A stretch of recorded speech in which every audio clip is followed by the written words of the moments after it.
নমস্কার বন্ধুরা, সত্য কথার একটি এপিসোডে সবাইকে স্বাগত জানাই। আজকে আমার বিষয়বস্তু, আচ্ছা জীবনে আপনি পারফেক্ট হবেন কী করে? পারফেক্ট মানে একটা কমপ্লিট ম্যান কী করে হবেন? দেখুন, ওপরওয়ালা আমাদের সবাইকে সব কিছু গুণ দিয়ে পাঠায় না। নিজেকে কিছু গুণ আয়ত্ত করতে হয়, নিজেকে কিছু গুণ এই প্রকৃতি থেকে, এই পরিবেশ থেকে, এই পৃথিবী থেকে সংগ্রহ করতে হয়। ছোটোবেলা থেকে যখন আমরা বড় হই, বিভিন্ন রকম ঘাত প্রতিঘাতের মধ্যে দিয়ে আমরা বড় হই। আমরা পড়ে যাই, পড়ে গিয়ে আবার উঠে দাঁড়াই, হামাগুড়ি দিই, তারপর চলতে শিখি। বাবা মা প্রাথমিক জীবনটা আমাদের অতিবাহিত করে দেন। তারা নিজেদের হাতে আমাদের খাইয়ে দেন, স্নান করিয়ে দেন, জামাকাপড় পরিয়ে দেন, পড়াশোনা করান, একটু বড় হলে আমাদের কোচিং ক্লাসে ভর্তি করান, স্কুলে নিয়ে যান। কিন্তু তারপরের যে স্টেপটা, মানে কিশোর বয়স, সেই বয়সে যখন আমরা পৌঁছাই, তখন কিন্তু খুব একটা বাবা মার রোল প্লে করে না। সেখানে আপনার নিজের রোল প্লে করে, অর্থাৎ সেখানে আপনি নিজের সিদ্ধান্ত নিজে নিতে শিখে যান। সেখানে কারোকে হস্তক্ষেপ করতে হয় না। আপনি যখন প্রকৃতির সঙ্গে মিশছেন, আপনি লোকের সঙ্গে মিশছেন, বিভিন্ন লোকের সঙ্গে আপনার কথাবার্তা হচ্ছে, বন্ধুবান্ধবের সঙ্গে মেলামেশা করছেন, স্কুলের শিক্ষকের সঙ্গে মেলামেশা করছেন, কলেজে গিয়ে পড়াশোনা করছেন, সেখানে কিন্তু আপনার বাবা মার ভূমিকাটা গৌণ, আপনার নিজের ভূমিকা কিন্তু মুখ্য। অতএব আপনাকে লক্ষ্য রাখতে হবে যে আপনি জীবনে যে এই মানুষ হয়ে উঠছেন ক্রমশ, আপনি কি সত্যিকারের মানুষ হয়ে উঠছেন? একটা সত্যিকারের মানুষ হয়ে ওঠা মানে শুধুমাত্র শরীরের দিক থেকে বড় হয়ে ওঠা নয়, আপনার মনটাকে ডেভেলপ করা, বুদ্ধিকে ডেভেলপ করা, আপনার লোকের সঙ্গে কথা বলার ধরন, চাল চলন, সমস্ত কিছু পরিবর্তন করা। তবেই আপনাকে একজন পারফেক্ট ম্যান বা পারফেক্ট ওম্যান বলে লোকে পরিচিত করাবে। তো এই পারফেক্ট ম্যান কি করে হবে? পারফেক্ট ম্যান হতে গেলে আপনাকে কতগুলো বিষয় নজরে রাখতে হবে। কি কি সেই বিষয়? প্রথমত আপনাকে শরীরটাকে লক্ষ্য করতে হবে। আপনার শরীর কীরকম টাইপের, মানে আপনার শরীর কি সুঠাম, আপনার শরীর কি বলিষ্ঠ, আপনার শরীর কি শক্তিশালী, যে আপনি কোনো কাজ করতে আগ্রহী বোধ করেন বা কাজ করতে আগ্রহী বোধ করেন না। দেখুন, শরীরের সঙ্গে আমাদের মনে কিন্তু একটা ওতপ্রোত সম্পর্ক রয়েছে। আপনার শরীর যদি ভালো না থাকে, আপনার মনও ভালো থাকবে না।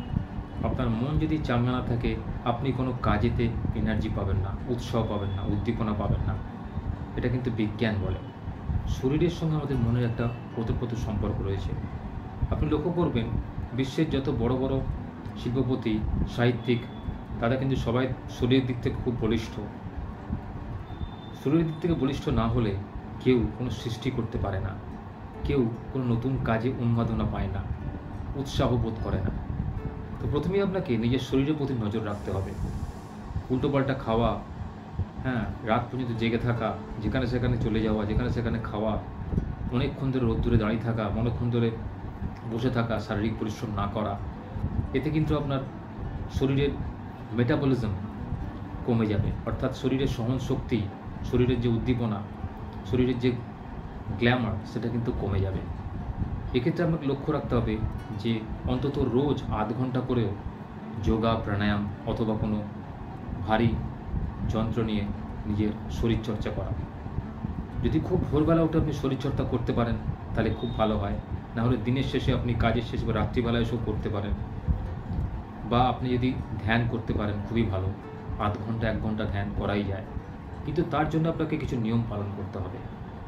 আপনি যদি নিজের শরীরকে বা মনকে চাঙ্গা করতে চান, আপনাকে অবশ্যই ধ্যান করতে হবে। ধ্যান করলে কি হয় জানেন? ধ্যান করলে মনটাকে সংযত করা যায়। মনই আমাদের সব, মনের সঙ্গে শরীরের সম্পর্ক। মন আমাদের যা চাইবে আমরা তাই করব। অতএব মনটাকে যদি আপনি সুস্থ রাখতে না পারেন, তাহলে কিন্তু শরীরও আপনার সুস্থ থাকবে না। আর শরীর সুস্থ না থাকলে আপনি কোনো কাজ করতেও পারবেন না। এটা একটা সায়েন্স, একটা সাইকেল। এটা সবাই জানে, সবাইকে মেনটেন করে চলতে হয়। কেউ কেউ পারে, কেউ কেউ পারে না। যারা পারে না তাদের জন্যই আমার আজকের এই ভিডিও। দ্বিতীয় পয়েন্ট, পারফেক্ট ম্যান হতে গেলে আপনাকে আরও কিছু বিষয় মাথায় রাখতে হবে। সেগুলো কি? না, পারফেক্ট ম্যান হতে গেলে আপনাকে লোকের সঙ্গে কথা বলা বাড়াতে হবে, ভালো লোকের সঙ্গে মিশতে হবে। কথায় আছে যে সৎসঙ্গে স্বর্গবাস, অসৎ সঙ্গে নরকবাস। তো তো আপনাকে বন্ধু চয়ন এবং লোকের সঙ্গে মেলামেশা ভেবে চিন্তে করতে হবে। আপনাকে লক্ষ্য রাখতে হবে যে আপনি কার সাথে মিশছেন, তার ব্যাকগ্রাউন্ড কী আছে, সে কী ধরনের শিক্ষিত বা সে কী ধরনের এনভায়রনমেন্টে বড় হয়ে উঠেছে, তার আচার আচরণ কীরকম। আপনাকে এগুলো অ্যানালাইসিস করতে হবে। আপনি যদি ঠিকমতো অ্যানালাইসিস করতে পারেন এবং সেই মতো বন্ধু চয়ন করতে পারেন, তাহলে আপনি জীবনে অনেক উন্নতি করবেন। কারণ সে আপনাকে ভালো রাস্তায় দেখাবে, ভালো পথই দেখাবে, সে কোনোদিন আপনাকে খারাপ পথে নিয়ে যাবে না। আমরা সবাই সমাজবদ্ধ জীব। বন্ধুবান্ধব আত্মীয় স্বজন ছাড়া আমরা চলতে পারি না, কারণ একাকিত্ব জীবন কাটানো যায় না, এবারও দুরূহ। এই জীবনকে কাটানো খুব দুষ্কর।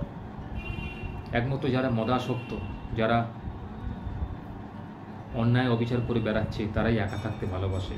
সমাজবদ্ধ জীব, সৎ মানুষ, পরিশ্রমী মানুষ কোনোদিন একা থাকতে পারে না, তার অন্যের সাহায্যের দরকার পড়ে।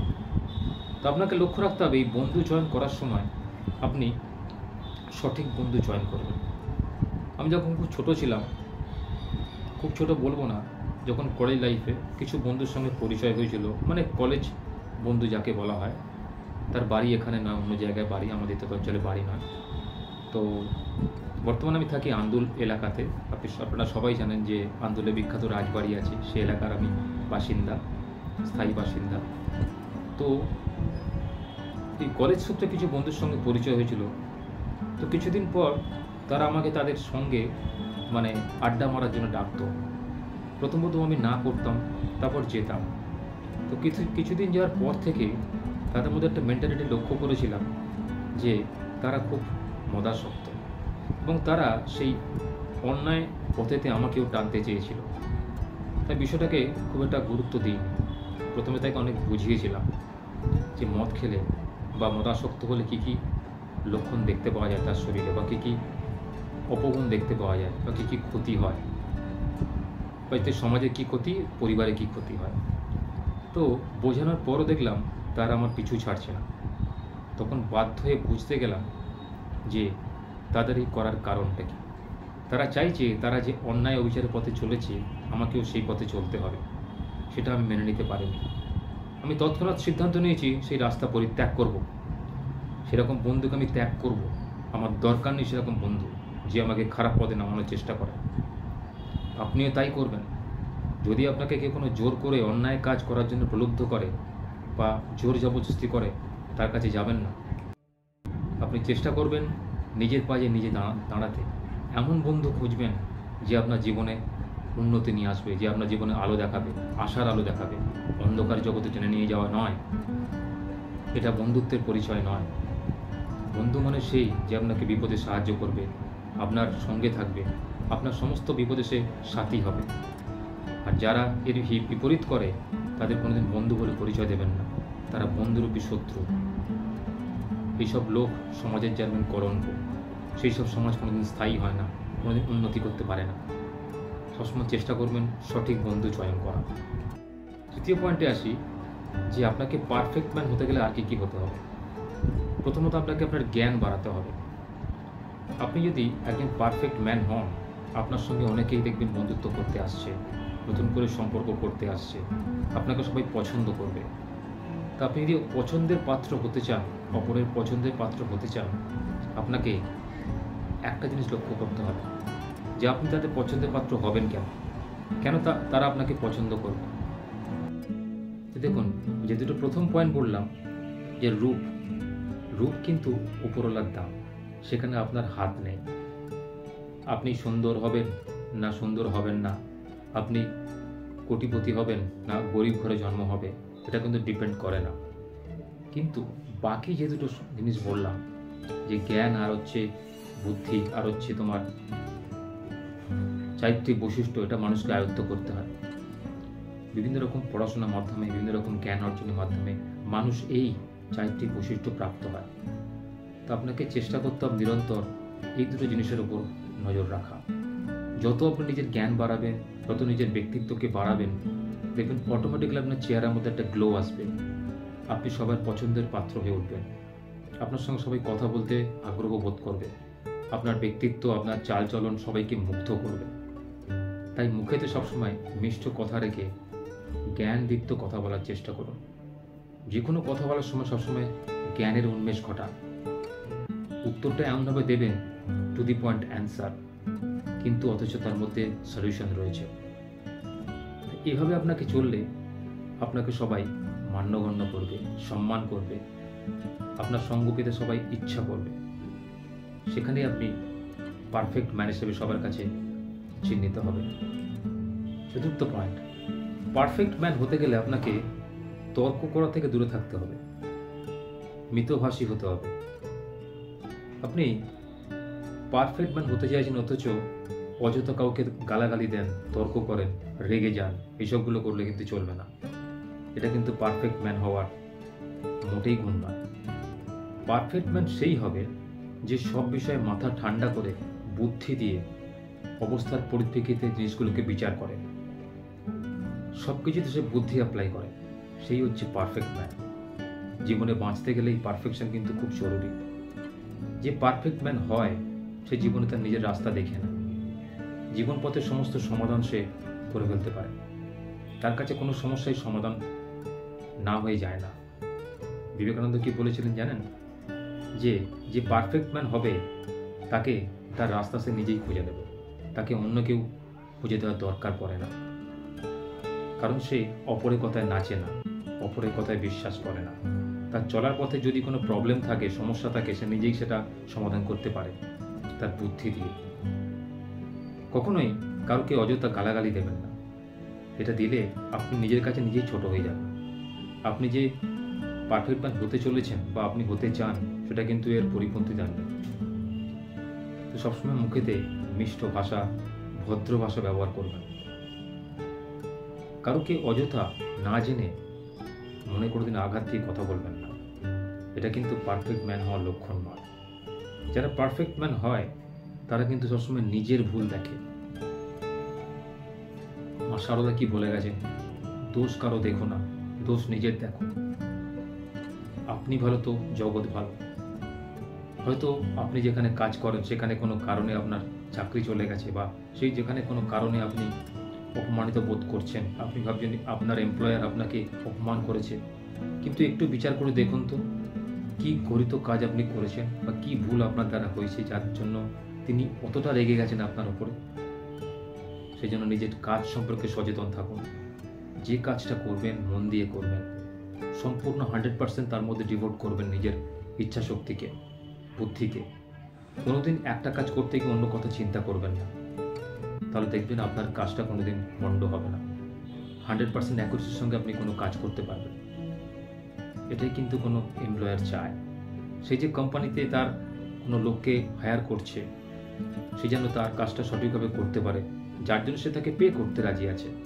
তো আপনারও উচিত, কোম্পানি যেহেতু আমাকে টাকা দিচ্ছে, আমি কোম্পানিকে আমার 100% বুঝিয়ে দেবো। আমি ফাঁকি দেবো না আমার কাজে, আমি অযথা সময় নষ্ট করবো না। আপনি বুদ্ধি দিয়ে, বিচার শক্তি দিয়ে সেসব কাজগুলোকে সম্পন্ন করবেন, যে কাজগুলো আপনি একসময় করে এসেছেন বা যে কাজগুলো আপনি নতুন শিখছেন। সবসময় আপনার শেখার মানসিকতা থেকে বুদ্ধির বিকাশ ঘটে। যত নতুন নতুন জিনিস শিখবেন তত দেখবেন আপনার মনের বিকাশ ঘটছে। আপনি নিজেকে সমাজের সামনে, জগতের সামনে নতুন করে প্রমাণিত করতে পারছেন যে আপনি একজন আপডেটেড পারসন, আপনি একজন পারফেক্ট ম্যান। পারফেক্ট ম্যান সেই হয় যে সময়ের সঙ্গে নিজেকে বদলাতে শেখে, যে পিছুটান করে পড়ে থাকে না, যে পুরনো মানধাতার আমলের জিনিস আঁকড়ে ধরে, সেখানকার কথা আঁকড়ে ধরে পড়ে থাকে না। নিজেকে আপডেট করতে শেখে, নিজেকে সমাজের সামনে মেলে ধরতে শেখে, সমাজকে কিছু দিতে শেখে, সমাজ থেকে কিছু নিতে শেখে। তাই নিজেকে নিরন্তর আপডেট করতে থাকুন। সে সায়েন্স আর টেকনোলজির দিক থেকেই হোক, সাহিত্যের দিক থেকেই হোক বা শিল্পের দিক থেকেই হোক, আপনার মধ্যে যা শক্তি নিহিত আছে সেটাকে জানার চেষ্টা করুন। আপনি কি পারেন, আপনি কি পারেন না, সেটা একটা লিস্ট তৈরি করুন, অ্যানালিসিস করুন যে আপনি এটা পারেন, এটা পারেন না। যেটা পারেন সেটা কতটা পারেন, সেটা কি 50% পারেন নাকি 100% পারেন। পারার মধ্যে একটা কথা আছে, শুধু জানা আর সেই কাজটা প্র্যাকটিক্যাল করার মধ্যে অনেক তফাৎ আছে। আমরা অনেকে কাজ পাওয়ার জন্যে সিভিতে লিখে দিই যে আমি এটা পারি, এটা পারি মানে এই নয় যে আমি সেটা প্র্যাকটিক্যাল পারি, আমি থিওরিটিক্যালও পেতে পারি। সেটা কিন্তু ক্লিয়ারলি লিখে দেওয়া উচিত যে আমি এটা থিওরিটিক্যাল জানি, প্র্যাকটিক্যাল আমার জানা নেই। বাট যদি কোনো এমপ্লয়ার ভালো হয়, আপনার সিভি থেকে আপনাকে সিলেক্ট করবে, না হলে করবে না। সেক্ষেত্রে আপনাকে নিজেকে নিরন্তর আপডেট করতে হবে। বিভিন্ন রকম চ্যানেল, বিভিন্ন রকম শিক্ষণীয় ভিডিও আপনাকে দেখতে হবে, শিক্ষণীয় বিষয় সম্পর্কে আপনাকে পড়াশোনা করতে হবে। জগতে কি চলছে, কি চলছে না, আপনাকে নিরন্তর তার স্টাডি করতে হবে। আপনাকে খবর পড়তে হবে, কারেন্ট অ্যাফেয়ার্স আপনাকে দেখতে হবে, কোন দেশে কি ঘটছে না ঘটছে আপনাকে সেগুলো নজরে রাখতে হবে। যেহেতু আপনি একজন স্বাধীন দেশের নাগরিক, আপনার উচিত আপনার দেশের খবর রাখা, কোথায় কি ঘটছে না ঘটছে, নিজের বিচার বুদ্ধির উপর নজর রাখা, আপনি কতটা আপডেটেড, বা আপনি সমাজকে কি দিতে পারেন, সমাজ আপনাকে কেন সম্মান করবে, আপনাকে পারফেক্ট ম্যান বলবে কেন, আপনি কোনো বিষয়ে আলোচনা করার সময় কি কি বিষয় নজরে রাখেন, কীভাবে সেখানে নিজেকে প্রেজেন্ট করেন, সেগুলো কিন্তু সমাজ আপনার থেকে দেখতে চাইবে। তখন কি আপনি সেখানে দেখতে পারবেন, দেখাতে পারবেন আপনার ক্ষমতা? সেইটা আগে নিজেকে রিয়েলাইজ করুন, তাহলেই দেখবেন আপনি নিজে পারফেক্ট ম্যান হতে পারছেন। পঞ্চম পয়েন্ট, পারফেক্ট ম্যান যারা হবে তারা কিন্তু কোনোদিন অপরের দোষারোপ করবে না আর সময় নষ্ট করে না। যারা পারফেক্ট ম্যান হয় তাদের লক্ষ্য করবেন তারা জীবনে কোনোদিন কোনো সময় অযথা নষ্ট করেননি। তারা প্রতিটা সময়ের মূল্যকে বুঝেছেন এবং সেই অনুযায়ী কাজ করে গেছেন, তাই তারা আজকে জীবনে প্রতিষ্ঠিত। সবসময় চেষ্টা করবেন সময়ের মূল্য দিতে। সময় কিন্তু কারোর জন্য অপেক্ষা করে না। নদীর স্রোত আর সময় কোনোদিন কারোর জন্য আজ অব্দি অপেক্ষা করেনি, ভবিষ্যতেও করবে না। Time and tide wait for none, এই কথাটা তো শুনেই থাকবেন। তো সময়ের সদ্ব্যবহার করা শিখুন। কোন সময় কোন কাজটা জরুরি সেটাকে উপলব্ধি করার চেষ্টা করুন, তাহলেই দেখবেন সময় আপনার মূল্য দেবে। যে সময়ের মূল্য দেয় তাকে সময় কোনোদিন বিট্রে করে না, তাকে ঠিক তার ফললাভ দেয়। আর যারা সময় মূল্য বোঝে না তারা কিন্তু অযথা সময় নষ্ট করে, মোবাইল ঘাঁটে, গেম খেলে, ভিডিও দেখে, এইসব দেখে কিন্তু জীবনযাত্রা নির্বাহ করে। তারা জীবনে কোনো কিছু করার গোল সেট করতে পারে না, যে আমি কি হতে চাই, কি করব, কি ধরনের কাজ করলে আমার ভবিষ্যতে উন্নতি হবে, কি করে আমি সমাজের কাছে নিজে আপন হব, লোকের কি করে উপকার করতে পারি। এইসবগুলো মাত্র নিরন্তর চেষ্টা করুন। নিজের বাড়ি পরিবেশ কী করে ঠিক রাখবেন, কি করে বাবা মাকে, গুরুজনকে ভক্তি শ্রদ্ধা করবেন, কি করে আত্মীয় স্বজনের কাছে নিজেকে আপন মনে করবেন, কি করে তাদের নিজের সামনে নিয়ে এসে কথাবার্তা বলে একদিন তাদের মনোভাব বোঝার চেষ্টা করবেন যে তারা কি করলে ভালো হবে, আমি কি হলে তারা খুশি হবে, কি ধরনের কাজ তারা চাইছে আমার কাছ থেকে, বা তারা কোথায় আমাকে দেখতে চাইছে আগামী 5 বছরে। এইগুলোকে রিয়েলাইজ করুন। বন্ধুবান্ধবের সঙ্গে গ্রুপ মিটিং করুন, সেখানে আপনারা গিয়ে কোনো বিষয়ে বিশেষ টপিকের উপর আলোচনা করুন, সে ইংরাজিতেই হোক, বাংলাতেই হোক, হিন্দিতেই হোক, যে ধরনের ভাষাভাষীর ব্যক্তি আপনারা হন, আপনাকে এগুলো করতে হবে। তবে আপনি নিজেকে পারফেক্ট ম্যান হিসেবে বলতে পারবেন। কারণ পারফেকশন এমন একটা জিনিস যেটা কিন্তু অনেক কিছু বিষয়ের উপর ডিপেন্ডেন্ট। একটা মানুষ পারফেক্টই না, তার শুধুমাত্র চেহারা দেখলে বোঝা যায় না তার মধ্যে কি জ্ঞান আছে, সে কী ধরনের কথাবার্তা বলতে আগ্রহী, সে কী ধরনের ব্যক্তি, কোনো অচেনা ব্যক্তির সঙ্গে সে কীভাবে কথা বলে, অচেনা ব্যক্তি না হলে সে কীভাবে কথা বলে, বিভিন্ন রকম রিয়াকশান তার মধ্যে কীরকম আছে, রাগ, দুঃখ, বেদনা, কান্না, হাসি, সে কীভাবে রিয়াক্ট করে। একজন বুদ্ধিমান মানুষ কিন্তু একজন পারফেক্ট ম্যানকে সহজেই আইডেন্টিফাই করতে পারে, এটা অন্য কোনো লোক করতে পারে না। আমাদের পূর্বজ যারা ছিলেন, যারা বিভিন্ন মনীষী হয়েছিলেন, রবীন্দ্রনাথ ঠাকুর, স্বামী বিবেকানন্দ, শরৎচন্দ্র চট্টোপাধ্যায়, ঋষি বঙ্কিমচন্দ্র চট্টোপাধ্যায়, তারপরে আমাদের রয়েছেন কাজী নজরুল ইসলাম, কবি সুকান্ত ভট্টাচার্য। আপনারা এদের দরকার কবিতা পড়ুন, জানুন, বুঝুন, বিভিন্ন রকম নাটক পড়ুন। রবীন্দ্রনাথের বিভিন্ন নাটক আছে, অমল দহিওয়ালা রয়েছে, তারপর বিভিন্ন রকম নাটক রয়েছে, এগুলো পড়ুন। পড়লে জানতে পারবেন আমাদের দেশের সাহিত্য কত উন্নত, আমাদের দেশের শিক্ষা কত উন্নত। এগুলো দেখে শিক্ষা নেওয়ার চেষ্টা করুন যে সমাজ কী জিনিস, জীবন কী জিনিস, জীবনের মূল্যবোধ কী জিনিস, কী করে বাঁচবেন, কী করে লোকের উপকার করার চেষ্টা করবেন, কী করে নিজের জীবনে সার্বিক উন্নতি করবেন আপনি। নিরন্তর প্ল্যান করুন, দেখবেন আপনি একদিন ঠিক একজন পারফেক্ট ম্যান হিসাবে পরিগণিত হবেন। পারফেক্ট ম্যান হতে গেলে এই গুণগুলো থাকা আবশ্যিক। তাই আপনাদের অনুরোধ, আপনার জীবনের সমস্ত রকম সমস্যা নিজে রিয়েলাইজ করতে শিখুন, নিজের ভুল ধরুন। নিজের ভুল যে ধরতে পারে তার মতো পারফেক্ট ম্যান আর কেউ নেই। আপনার ভুল অপরে ধরবে কেন? আপনার ভুল নিজে আপনি ধরুন, যে কেন আপনার পরীক্ষা নম্বর কম হলো, কেন আপনি অমুক সাবজেক্টে আপনি কম নাম্বার পেয়েছেন, বা কেন এই সাবজেক্টটা আপনার ভালো হলো, এটাতে আপনি কি এক্সট্রা কিছু করেছিলেন যার জন্য সাবজেক্টটা আপনার ভালো হয়েছে, বা এই সাবজেক্টটা আপনি এত ভালোবাসেন, তাহলে অন্যগুলো কেন হচ্ছে না? যে ভালো লাগা না ভালো লাগার বিষয়টাকে আপনি অ্যানালিসিস করুন, কেন ভালো লাগে না, এর যে ডিমেরিটস এন্ড মেরিটস, গুণ দোষ বিচার করুন, সেই বুঝে নিজের কর্মপথে আপনি অগ্রসর হন। দেখবেন আপনার পারফেকশন আপনি ঠিক নিজেই পেয়ে যাবেন।